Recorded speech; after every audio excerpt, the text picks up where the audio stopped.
تہجد کی نماز کا طریقہ۔ تہجد کی نماز پڑھنا کوئی مشکل نہیں، فرض نمازوں کی طرح ہی اسے بھی ادا کیا جاتا ہے۔ دو رکعت کر کے یہ نماز پڑھی جاتی ہے۔ آپ اگر رات کو اٹھ کر صرف 2 رکعت نماز بھی تہجد کی نیت سے پڑھتے ہیں تو آپ نے تہجد کی نماز ادا کر لی۔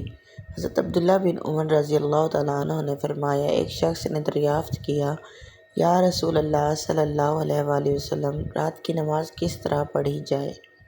تو آپ صلی اللہ علیہ وآلہ وسلم نے فرمایا، 2 رکعت، اور جب طلوع صبح ہونے کا اندیشہ ہو تو 1 رکعت وتر پڑھ کر اپنی ساری نماز کو طاقت بنا لیں۔ تو آپ نے کیا کرنا ہے؟ رات کو سونے سے پہلے تہجد کی نماز کی نیت کر کے سونا ہے کہ آج تو آپ نے یہ نماز پڑھ کے ہی رہیں گے۔ پھر اللہ تعالیٰ سے دعا کرنی ہے، اللہ پاک ہمیں تہجد کے لیے لازمی اٹھائیے گا، اور اس کے بعد الارم لگا کر سو جانا ہے۔ تہجد کی نماز کا وقت نصف رات گزر جانے کے بعد کا ہے، اور اگر آپ یہ نماز پڑھنا چاہتے ہیں تو آپ کیا کریں گے؟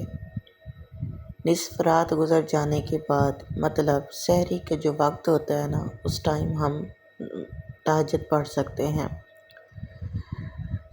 اگر آپ یہ نماز پڑھنا چاہتے ہیں تو آپ کیا کریں گے؟ آپ فجر کی اذان سے تقریباً 1 گھنٹہ پہلے کا الارم لگا کر سو جائیں، یوں آپ تہجد بھی ادا کر لیں گے، اور بہت سے لوگ جن سے فجر کی نماز ٹوٹ جاتی ہے اور وہ نہیں پڑھ پاتے، وہ بھی بآسانی پڑھی جا سکے گی۔ تہجد کی نماز فجر کی نماز سے صرف 30 منٹ پہلے بھی پڑھ سکتے ہیں، آپ 15 منٹ پہلے بھی پڑھ سکتے ہیں۔